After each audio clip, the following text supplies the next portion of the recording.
Hi my love, it is Kay. I hope you're doing really well today. I'm just going to give you a quick video on how you can locate where a full moon would be happening in your own chart. So you can use this approach for any full moon moving forward. Once you know how to do it, you can just apply it to every moon that we have. So what you're going to need is your date of birth, your time of birth and your location of birth. And you're obviously going to need your actual birth chart itself. So if you check linked somewhere to this video on Patreon, you will see a link to my website. You can go up there, you can grab a free birth chart. Now, when it comes to the time, if you don't know your actual precise time of birth, if you can narrow it down to the nearest 2 hours, this should be fine. And the reason why I say don't go above or beyond 2 hours, 2 hours either side of your time of birth, is because roughly in the sky we have movement every 2 hours. So the houses move around, the signs move around and so forth, which means that if you put in any other time that's outside of this, then it's likely that you're going to have the wrong ascendant sign for yourself, and it's likely that, if anything's shifted, your chart could look very, very different to what it actually should be. But that said, if you cannot narrow it down to the nearest 2 hours of your time of birth, you can do what we call pulling a midday chart. Now, what this means is basically to use midday as the time of birth, and this will pull you up a chart which shows you on average when the sun was at the highest point in the sky at midday, where the planets were on average, for the day. So it's a chart that you can use. It will be accurate enough, but obviously the most accurate would be having a chart pulled nearest to the 2 hours of your time of birth or your actual time of birth. But if you can't do that, just pull a midday chart. You'll also need the date and time of the full moon that you want to look at. Okay, so when it comes to locating how a full moon is going to fall in your own chart, what we need to understand is something called house rulership in astrology. So we're going to be using my most favorite Sagittarius in the world as an example. We're going to be using Britney Spears. We're looking at her birth chart and we're going to see what would happen or where a full moon would fall for her in her chart. So first thing to say is Britney was born on the 2nd of December 1981 at 1:30 in Mississippi, the USA.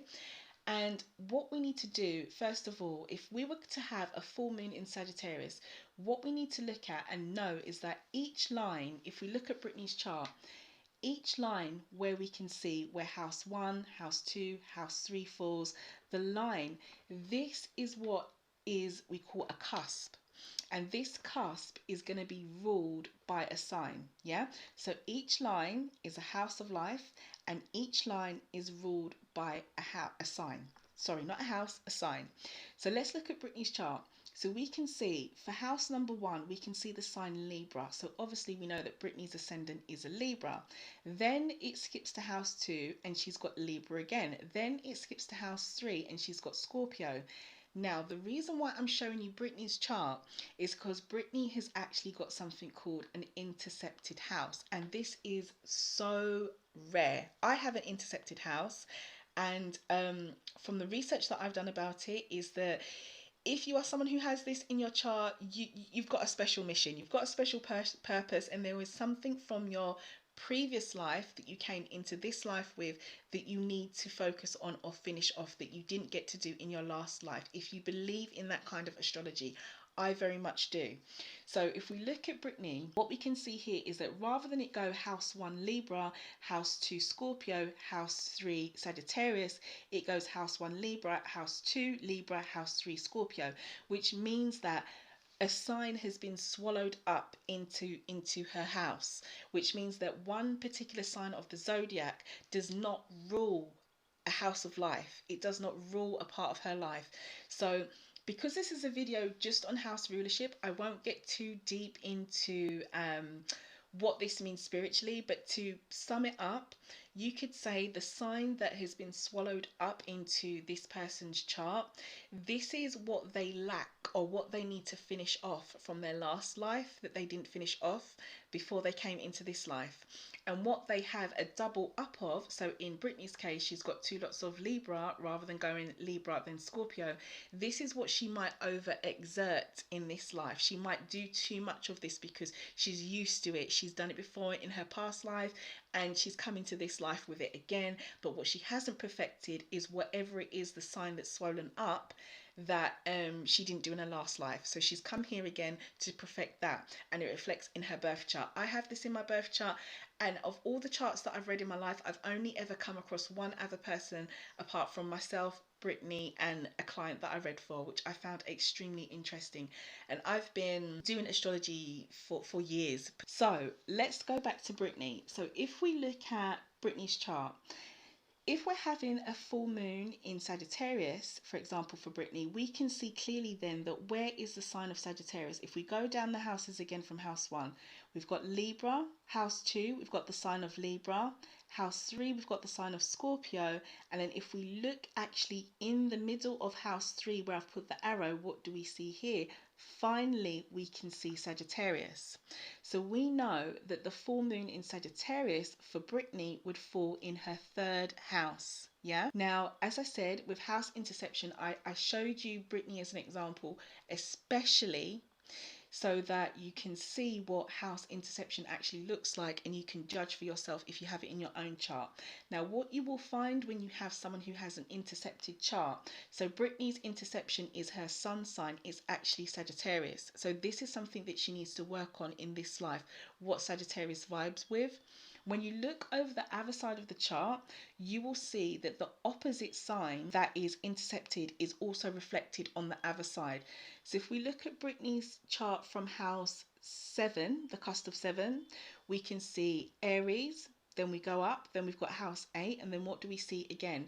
We see Aries again. Yeah, then we go up, and then what do we see? We see Taurus. Then we go up, and what do we see? We see Gemini intercepted into her 9th house, which is the opposite sign of what? Sagittarius. So we know that for Brittany in this life, it is Sagittarius's and Gemini's energy that she needs to find the balance with in this life incarnation, because she didn't finish that off in her last life. And in this particular life, what she might overexert is a lot of Libra and a lot of Aries' energy. So that's a quick little rundown on this. But for Brittany, if we had a full moon in Sag, it would quite clearly be in her 3rd house. So for you, when you look at your own chart and you try to work out where a full moon is going to be for you, you would do the same thing. If you get your chart, if you look at your house 1, where your ascendant is, what sign is there? What sign is on house 2? What sign is on house 3?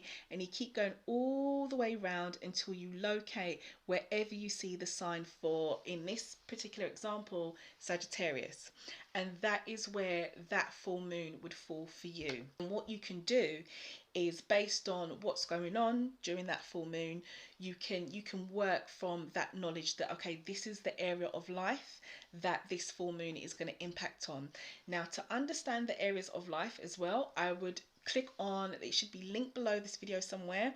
There will be a detailed, I believe I put it up in a PDF, a detailed breakdown of what each of the houses of life represent, and you can work from there. So that's it, guys. That's just a quick example that I wanted to show you on how to understand house rulership and how you would work out where a full moon would fall for you. So if you have any questions, you can drop a comment below the video or give me an email, and I'll try my best to respond as quick as I can. But there it is, simple as 1, 2, 3.